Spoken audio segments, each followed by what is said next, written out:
पर खुली आंखों से।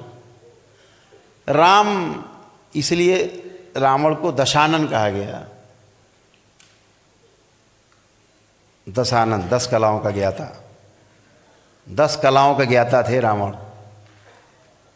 खुली आंखों से नाभि पर रहते थे। राम को कहा गया कि 12 कला के अवतार है। इसके ऊपर आता है मणिपुरा के ऊपर अनाहत चक्र। अनाहत, ये 12 दल का कमल है यहाँ पर। इसीलिए भगवान राम को कहा गया 12 कलाओं के अवतार। सुना होगा आप लोगों ने, 12 कलाओं के अवतार क्यों कहा गया? राम एक ऐसे योगी थे, महायोगी, खुली आंखों से अनाहत चक्र पे निवास करते थे। आंख खुली है, रहते यहाँ थे। इतने बड़े योगी थे। महान ऋषि परंपराओं का संरक्षण उन्हें प्राप्त था। गुरु वशिष्ठ जैसे, गुरु विश्वामित्र जैसे गुरुओं का सानिध्य उनको प्राप्त था। उनसे शिक्षा दीक्षा उन्होंने पाई। और आपको पता है भगवान श्री कृष्ण को योगेश्वर क्यों कहा जाता है? इससे ऊपर एक चक्र है यहाँ पर, इसे बोलते हैं विशुद्धि चक्र। ये जो विशुद्धि चक्र है, ये 16 दल का कमल है।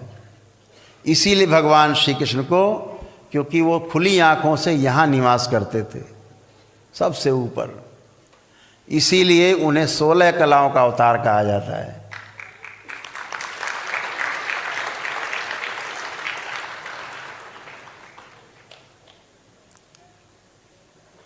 यानी जिन्हें काम, क्रोध, मद, लोभ, अहंकार कुछ छू भी न गया हो, विशुद्धि।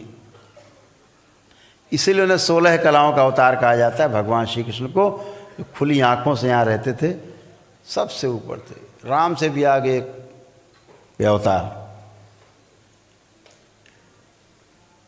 और हमारे कुछ महान लोगों ने जो ये धरती पे जिंदा हैं, उन्होंने उन्हें काम कला का अवतार बना दिया है भगवान श्री कृष्ण को। शर्म आनी चाहिए इनको। डूब के मर जाना चाहिए चुल्लू भर पानी में।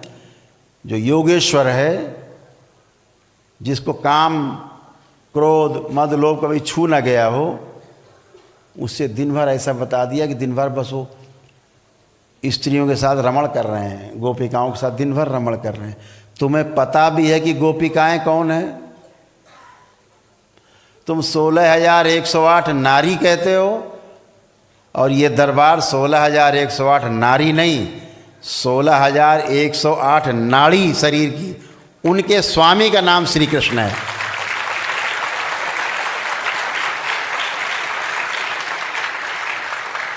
जैसे पति को स्वामी कह दिया जाता है, तो भगवान श्री कृष्ण को क्या किया गया? 16,108 नाड़ियों के स्वामी, जिनके नियंत्रण है नाड़ियों पर, एक एक नाड़ी पर। उनके शरीर की एक भी नाड़ी बगैर उनकी इच्छा के धड़क नहीं सकती थी। उनका नाम योगेश्वर श्री कृष्ण है। और आप उन्हें 16,108 नारियों का पति बताते हो? शर्म आनी चाहिए। इतना ही नहीं, ये भी लिख डाला सबके 10-10 लड़के, एक एक लड़की उत्पन्न हुई। हद है भाई। आगे पढ़ो तो आपके नीचे से पैर धरती खिसक जाएगी। एक ही काम था उनके पास। तो महाभारत तुमने लड़ी? इतने दैत्य मरवाए जीवन काल में, तुमने मरवाए थे। यही काम करते रहे बेचारे। आगे पढ़ो तो धन्य हो जाएगा आप। उस योगेश्वर को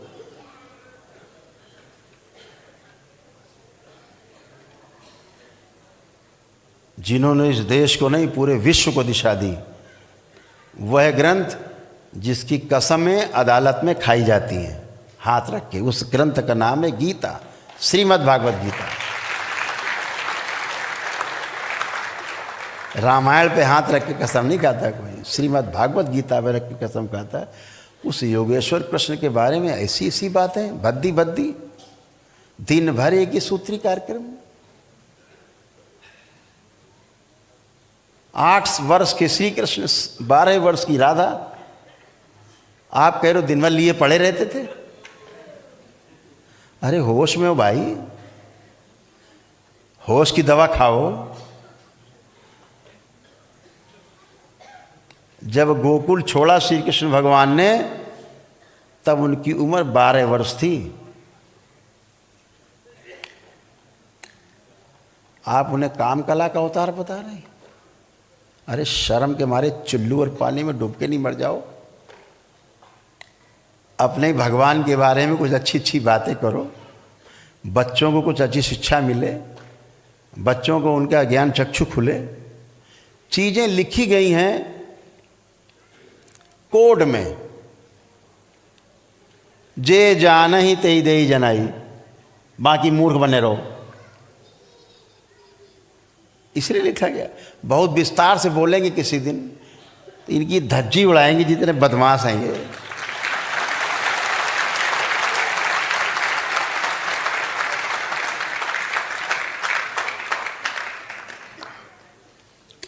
मालूम होना चाहिए युवा पीढ़ी को कि हमारे भगवान श्री कृष्ण योगेश्वर थे, योगी राज थे।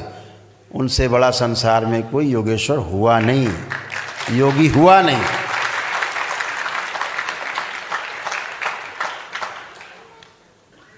वो योगेश्वर नहीं होते तो भगवान परशुराम ने अपना सुदर्शन चक्र उनको नहीं दिया होता। भगवान परशुराम उन अवतारों में से एक हैं जिनके ऊपर आरोप लगा देते लोग बैठ के, केवल ब्राह्मणवाद का, जो क्षत्रिय विरोधी थे, बस ऐसे बना दिया। अरे भैया कुछ तो बुद्धि लगा लो यार। आप उनकी बात कर रहे हो जिनको जाति का मतलब नहीं, किसी से कोई लेना देना नहीं, जिन्होंने मानव धर्म को ही श्रेष्ठ माना। भगवान भोलेनाथ के एकमात्र शिष्य जिनका नाम है भगवान परशुराम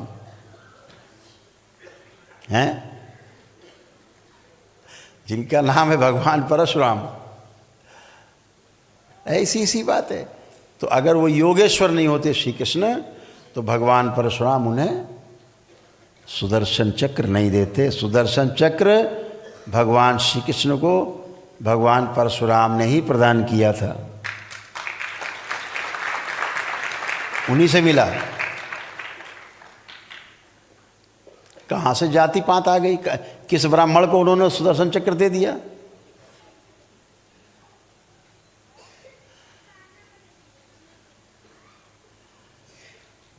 भगवान श्री कृष्ण ब्राह्मण नहीं थे, लेकिन आप अपने आरोप लगाते समय वो तो क्षत्रिय विरोधी थे, वो जाति प्रथा विरोधी थे, ब्राह्मणवादी थे। जब अपना धनुष ले करके अब उन्होंने कहा कि हम तो तपस्या में जा रहे हैं, हमारा काम पूरा हो गया, तो कहा कि भगवान शंकर को उनके जो अस्त्र शस्त्र वापस कर दिए जाएं, कि हम क्या करेंगे धनुष धनुष। तो देने गए तो भोलेनाथ ने कहा अरे भाई हम तो दे चुके हैं, अब हम दिया हुआ नहीं लेते, अब तुम ले जाओ, तुम्हें जहाँ देना लेना हो तुम करो। अच्छा, तो एक बार रावण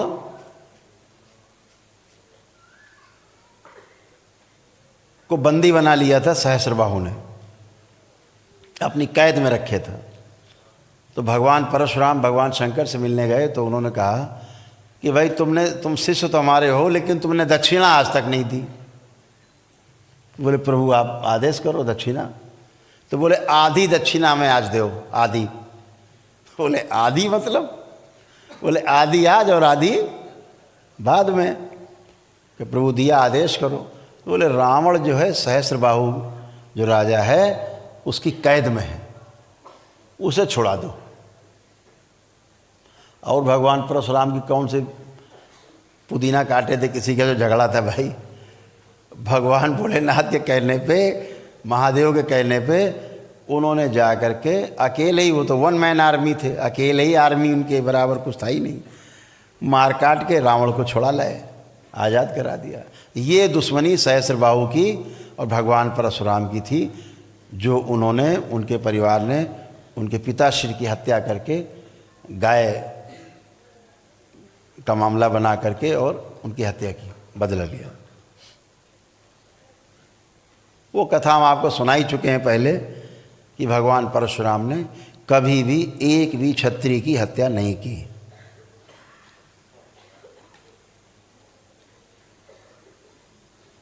कर ही नहीं सकते।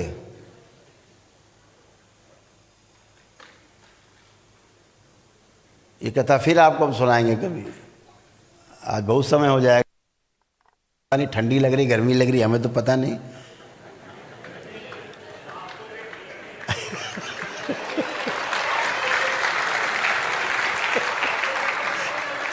हमको देख के गर्मी लग सकती है आपको। पता है, चलो 5 मिनट लगेंगे, सुनाई देते कथा भगवान परशुराम।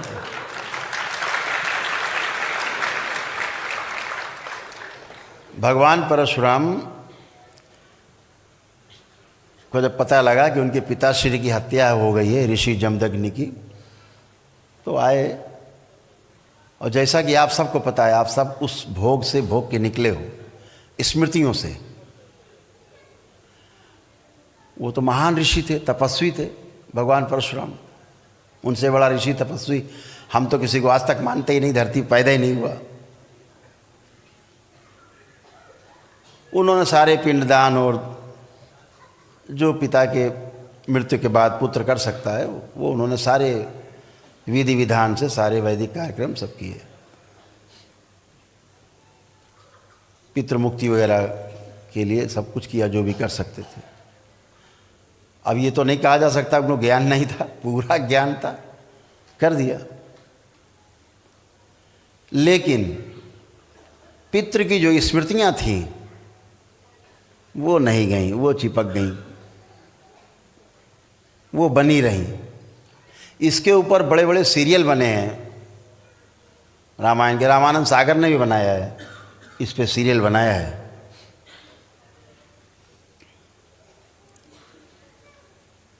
वो स्मृतियां चिपक गई।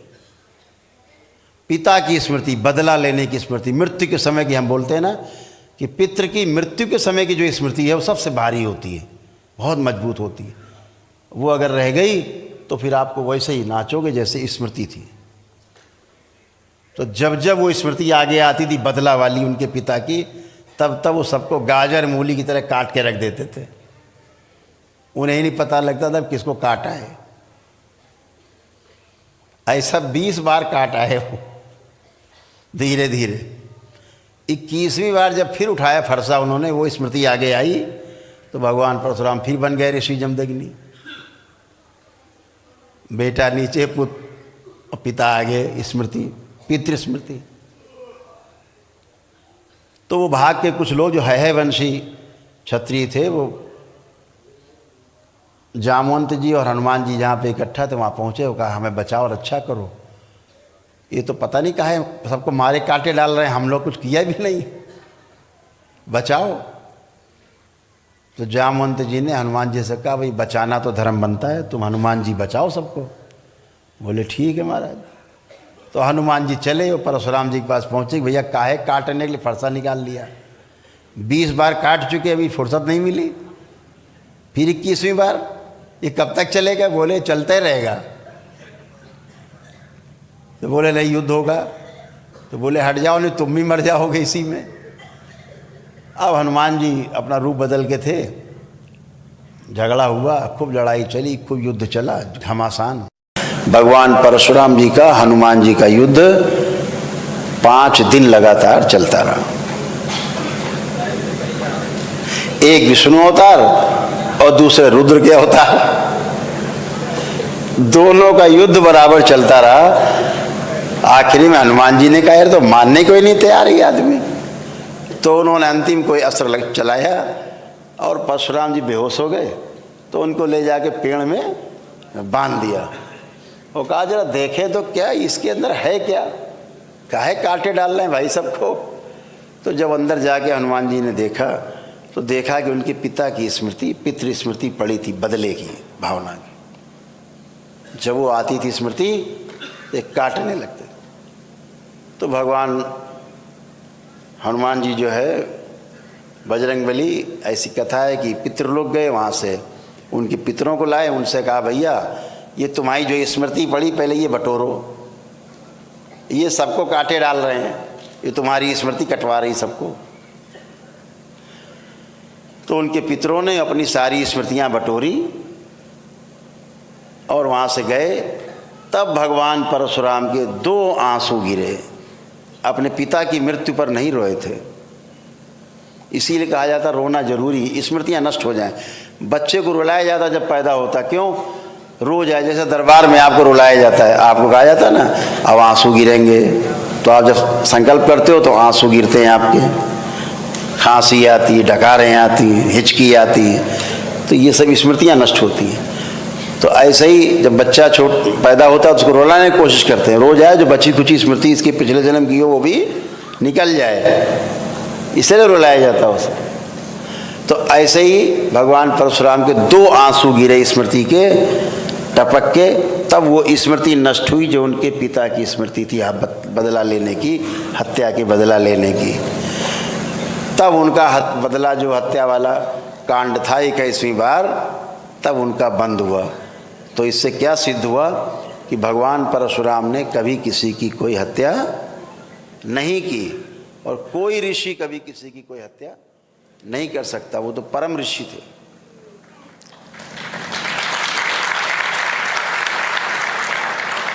उसके बाद फिर उन्होंने जितने लोगों की हत्याएं की थी, जब उनको पता लगा कि हमने इतनी हत्याएं कर दी हैं, हनुमान जी ने बताया तुमने इतने लोग मार डाले, लाखों लोग मार डाले, तो उनको बड़ा दुख हुआ। तो उन्होंने जितने लोग मारे थे सबका पिंडदान किया, सबका श्राद्ध किया, सभी का, सबको मुक्ति दिलाई उन्होंने। ये भगवान परशुराम ने किया। तो गलत ढंग से प्रचार करके लोग अपनी रोटी सेकते हैं, वो रोटी सेकने से बाज आना चाहिए, जो वास्तविक मूल बात है उसको सामने लाना चाहिए सबके। तो वो भगवान परशुराम जिन्होंने कोई हत्या ही नहीं की किसी क्षत्रिय की, रावण से संबंध इतना था कि उसको छुड़ाया था उन्होंने, तो क्या हुआ, वो धनुष लेके रावण के पास पहुँचे। जब रावण के यहाँ गए तो उन्होंने देखा कि किसी एक ब्राह्मण का वो अपमान कर रहा था, तो उन्होंने धनुष उसको देने से इनकार कर दिया। तब वो राजा जनक के यहाँ गए, और फिर धनुष कहाँ गया, वो जनकपुरी में गया। तो भैया राजा जनक तो ब्राह्मण नहीं थे, तो धनुष काहे दिया। तो जो दुनिया भर की तमाम कथाएं गड्ढम सड्डम लोगों ने सुना रखी हैं, समाज को भ्रमित कर रखा है, इस भ्रम से बाहर निकलना है, ग्रंथों से बाहर निकलना है, यथार्थ में आना है, अनुभव में आना है, अनुभव में जीना है कि कोई ऋषि मुनि कभी किसी की कोई हत्या ही नहीं कर सकता। चींटी तो मर नहीं सकती पैर के नीचे, आदमी कहाँ से काट देगा वो।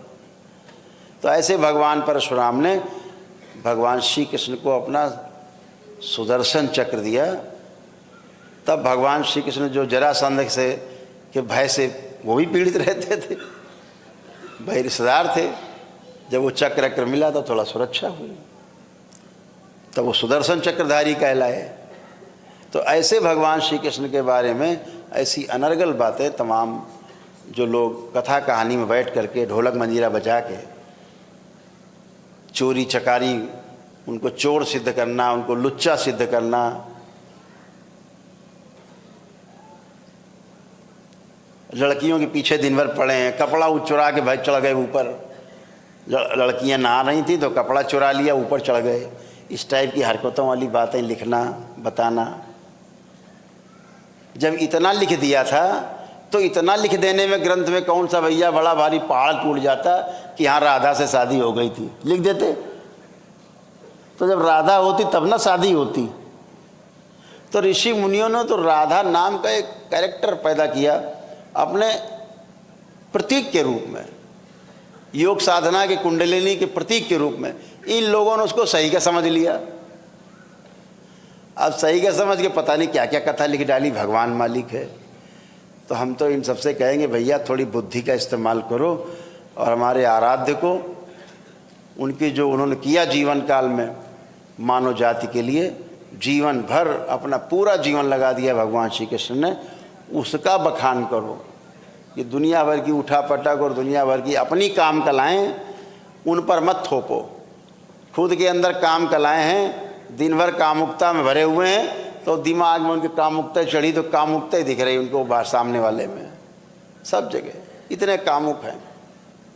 वो लिंग भैरवी पीछे ही नहीं छोड़ रही,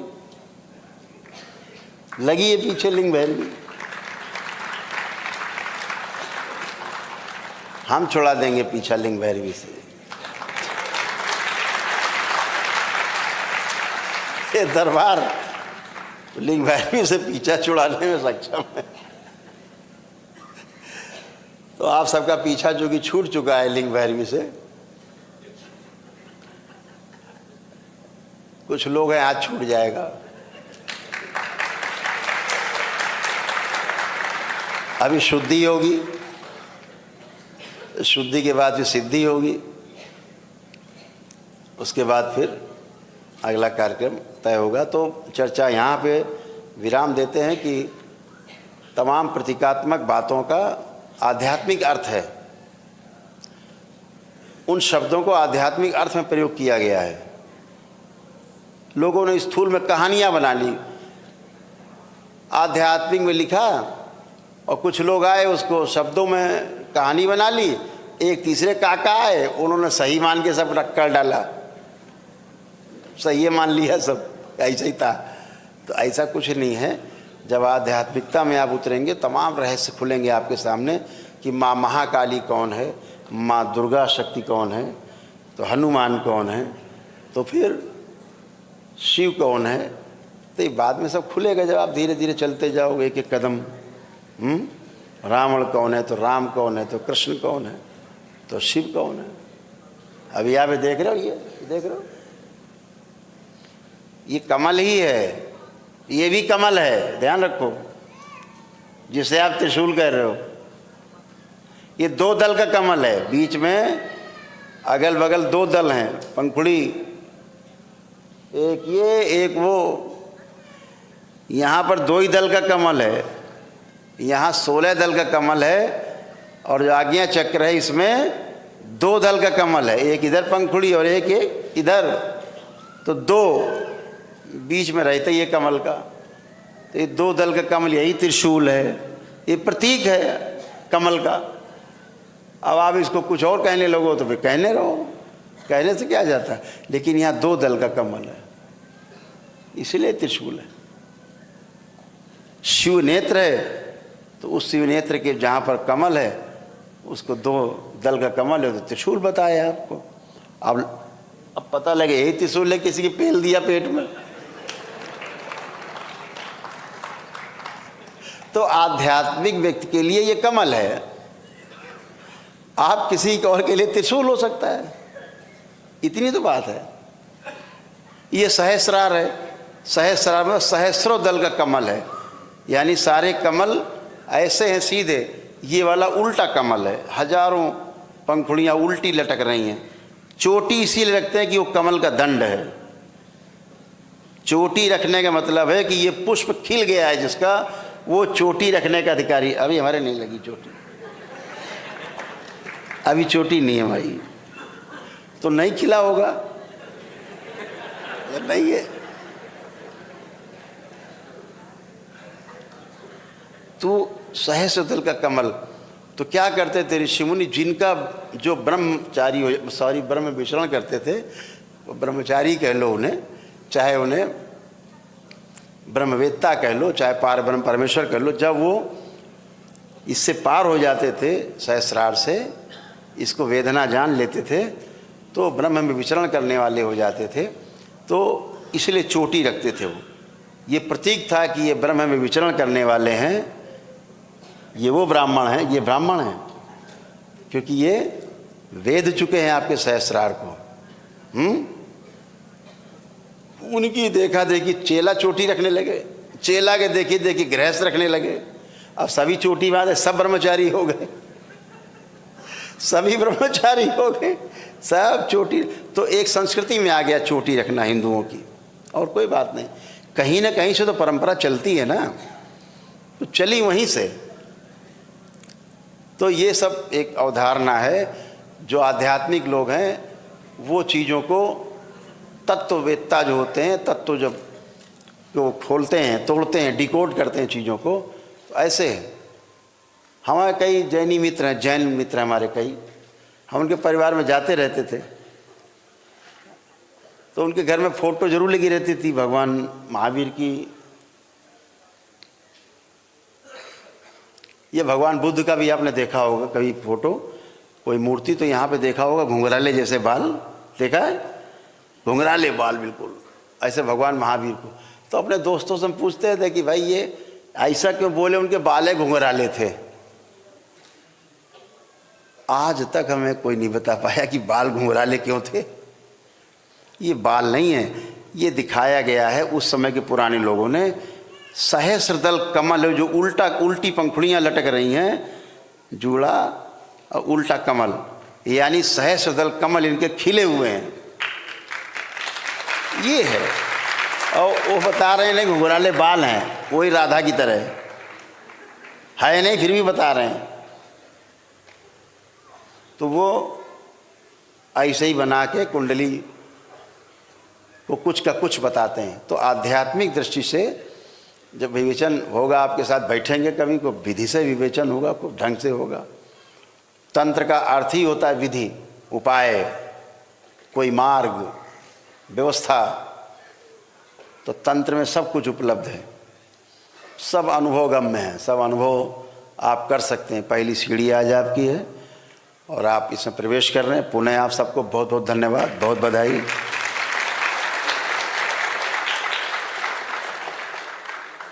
कभी इस पे आराम से प्रमाण के साथ बात करेंगे, तब आप सबको अच्छे से समझ में आए।